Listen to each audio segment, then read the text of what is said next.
Just so you know, all the music from this video is now up for free on my Bandcamp, the link of which will be in the pinned comment below and in the description. On the morning of the 21st of September 2001, the people of Toulouse, France had no reason to suspect anything out of the ordinary could happen. Life was passing by just like any other Friday, although many are still in shock from the events that unfolded just 10 days before in New York City. However, Toulouse seemed like a million miles away from the tragedy. But the usual hustle and bustle would be blown apart. At 10:17 in the morning, an explosion rang out from the outskirts of the city.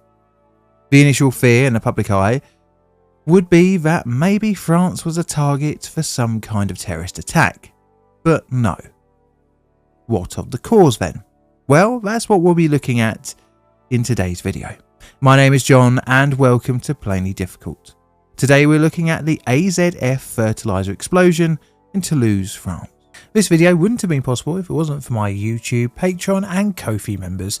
If you like early access and ad-free access to the videos on this channel, you can from just £1 a month. As always, the details will be in the pinned comment below.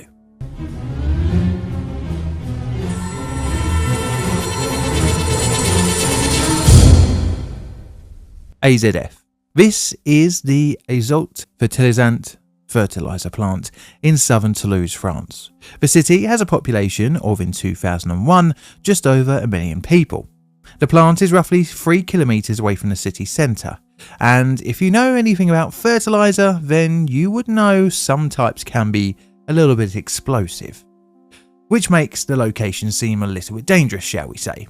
But the plant had been on its site since 1924, and back then I can imagine the area was much less built up.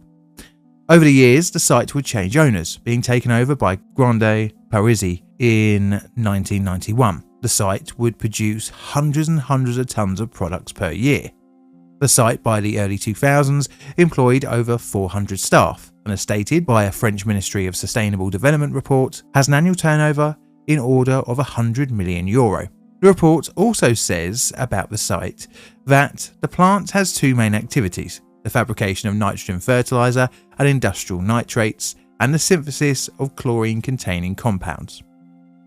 A key ingredient in the creation of fertilizers is ammonium nitrate, and the AZF site is no different. The plant produces anhydrous ammonia by reacting hydrogen and nitrogen at elevated temperatures and pressures in the presence of an iron catalyst.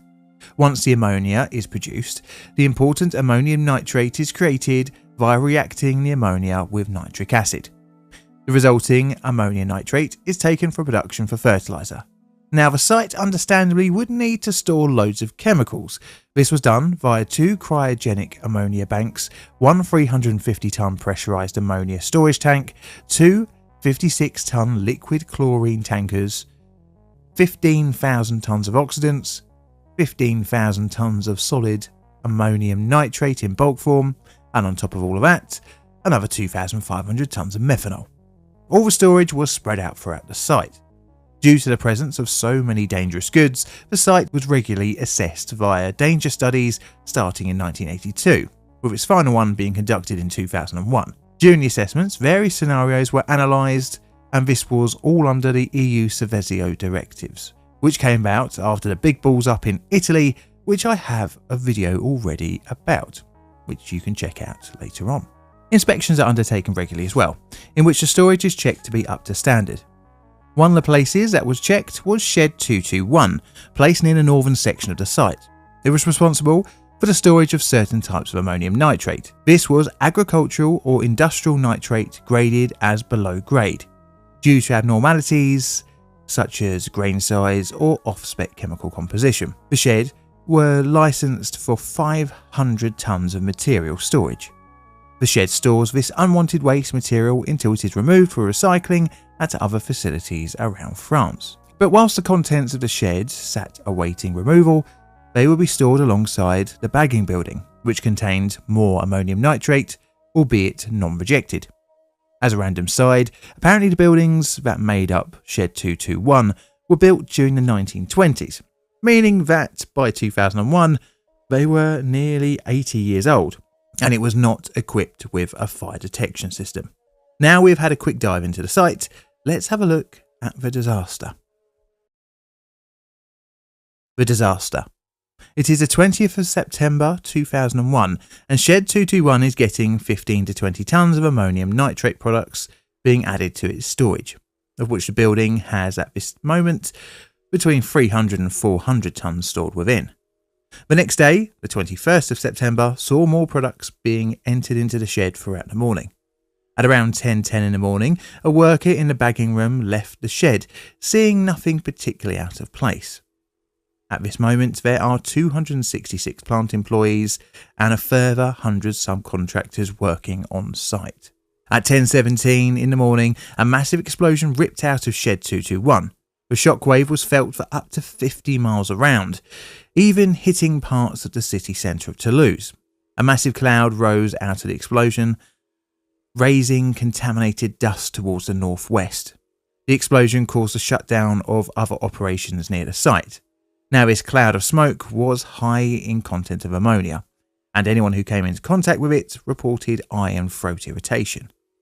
Loads of properties were damaged from the explosion, ranging from severe structural damage down to just a few cracked or broken windows, which would have an estimated insurance cost of €1.5 billion. Interestingly, 2/3 of the city's windows were damaged, causing nearly 100 reported eye injuries.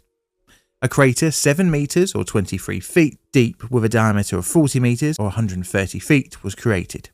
The explosion was rated at 3.4 on the Richter scale and had an estimated yield of some 20 to 40 tonnes of TNT.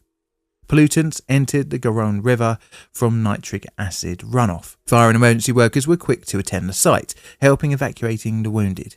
In the initial explosion, 29 people were killed, with 2 more dying of their wounds in hospital later on. 9 of the dead weren't even working on site and were, in all other intents and purposes, civilians. 30 more would be severely injured, with 21 remaining in hospital for more than 1 month after the explosion. 2,500 more people would also require medical treatment of some sort of type. The damage for the surrounding industrial district was severe, with 2 of the site's stacks being collapsed after the blast. The metal fragments from the metal structure of the shed were found nearly a mile away. Multiple vehicles in a nearby bus garage were completely decimated.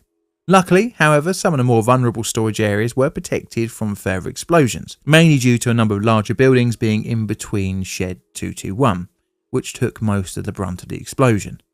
The chemicals that leaked into the river were quickly sealed off, further preventing more contamination, and water dousing was used to dilute the chemical runoff. The destruction, both economical and environmental, was significant.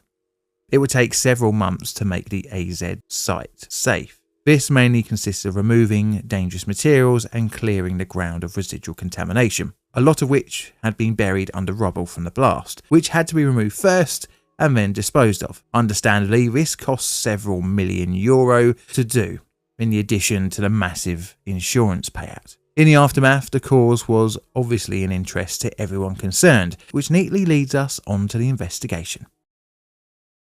The investigation.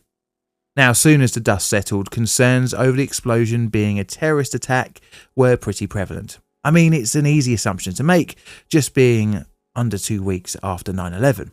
Initially, a French national of Tunisian descent named Hassan Jandoui was highlighted as a potential perpetrator in the terrorist theory.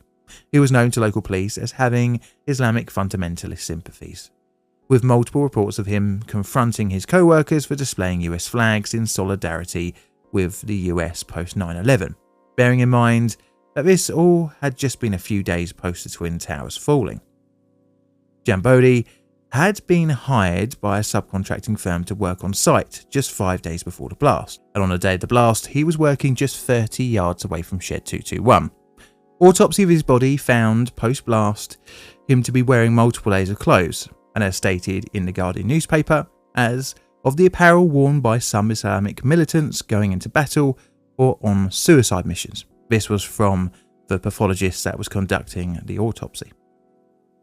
Although interviews with his girlfriend said that he often wore multiple layers of clothes due to his concern over being seen as too skinny. She had also completely cleared out the flat before the police were able to search it, which on the other hand does sound pretty sus. Little else was found in the way of evidence beyond him having a phone with a stolen SIM card. Nothing properly tied him to the blast apart from the circumstantial evidence. The next main theory, which would be the one that the official report would settle on, was that of an accidental chemical reaction. It was theorised that some sodium dichlorocyanurate had been spilled on the main pile inside Shed 221, just 20 minutes before the main explosion. This caused a reaction that released gaseous nitrogen trichloride, a highly unstable and explosive gas, which then ignited.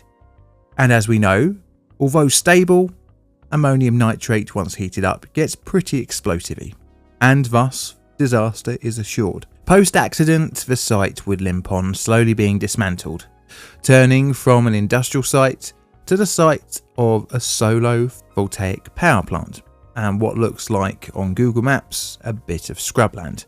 And I'm sure the Google Earth car here turned around pretty quickly. The AZF's parent company, Grande Perozzi, and the plant manager were charged with involuntary homicide and injuries in 2006 after the official report release. The charges led to a civil trial run between the 23rd of February and 30th of June 2009, resulting in a €225,000 fine against the company and a €45,000 fine plus 3 years superventive imprisonment order against the plant manager. The explosion at the AZF plant highlights a common issue with industrial zones, in which resident and non-industrial commercial areas are allowed to build up right up to the boundaries of areas which deal with very dangerous goods. The fencing and security aimed at preventing theft offer no defence against an explosion. No greater example was that of one of the off-site victims was a student in college, far detached from working in a risky chemical plant environment. It's a problem that we also have here in the UK, as more and more land is needed for a growing population. And often hemmed in by the Greenbelt, you have things like this power station in South London being mere metres away from housing. By the way, the power plant burns non-recyclable household waste for energy. Just imagine the air quality. I mean, I have actually walked past here a couple of times, and the smokestacks don't leave me with a very healthy feeling. I don't know what's more toxic, this or Millwall Football Club. Anyway, enough about South London, it's scale time. It's going to be a free, and this is what I've got for my root cause analysis card. Do you agree? Please let me know in the comments below. This is a Plain Difficult production. All videos on the channel are Creative Commons Attribution Share Alike licensed. Plain Difficult videos produced by me, John, in a currently quite frosty corner of Southern London, UK. And all that's left to say is thank you very much for watching. And miss the music, please do me a favour and play me out, please.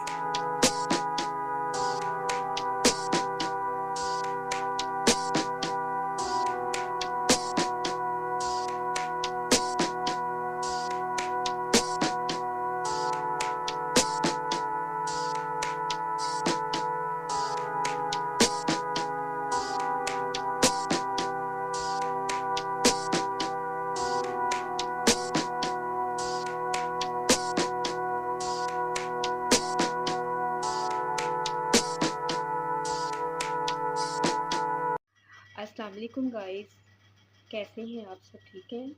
आज मैं आपके साथ share कर रही हूँ इमली की चटनी, और जिसके लिए हमने इमली को सारी रात के लिए भिगो दिया था, आप देख सकते हैं। और ये मैंने 5 खजूरें ली हैं, ये भी हम इसमें ऐड करेंगे। आप भी ज़रूर ट्राई कीजिएगा। ये खजूरें हैं, इसमें हम थोड़ा सा पानी ऐड करेंगे, थोड़ी सी ना नरम हो जाएंगी, और इसको हम 10 मिनट के लिए ऐसे ही छोड़ देंगे। गाइस, इसमें अब हम ये जो इमली डाल रहे हैं, जो हमने भिगो के रखी हुई थी, और साथ में जो हम लोगों ने खजूरें भिगोई थी 5 ली थी, ये भी हम इसमें ऐड कर देंगे, ये आप देख सकते हैं। और ये ज़ीरा है, 1 टेबल स्पून ज़ीरा लिया हमने। ये थोड़ी सी काली मिर्च का पाउडर, ये लिया और ये ब्लैक नमक, दूसरे वाला नमक यूज़ नहीं करना, वो भी आप कर सकते हैं, बट मैं यहाँ पे ये यूज़ कर रही हूँ। थोड़ा सा हम और ऐड करेंगे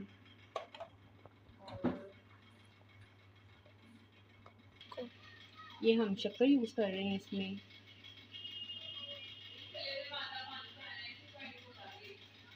हम इसमें चीनी ऐड कर रहे हैं।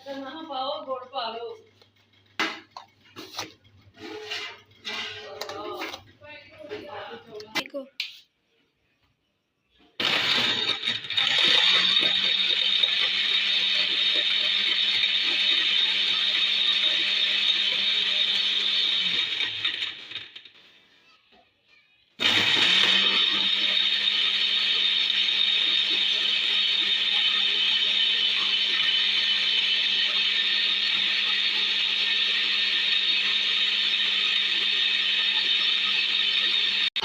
ये हमने अच्छे से इसको ग्राइंड कर लिया है और जो इमली की गुठलियाँ थी वो मैंने पहले ही निकाल ली थी। यहाँ आप देख सकते हैं कि चटनी हमने ग्राइंड कर ली है। और अब हम इसको इसमें डाल दें।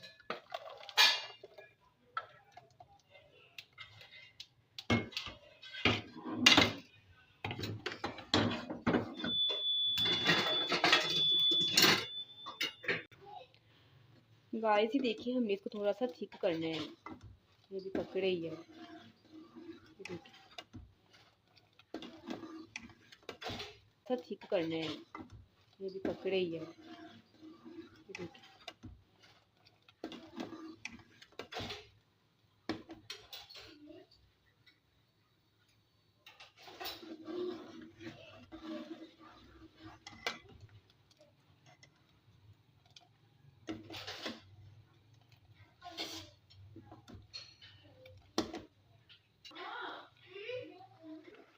गाइस आप ये देख सकते हैं कि ये थिक हो चुकी है और अब ये बिल्कुल तैयार है और बहुत ही यम्मी लग रही है। आप भी ज़रूर ट्राई कीजिएगा।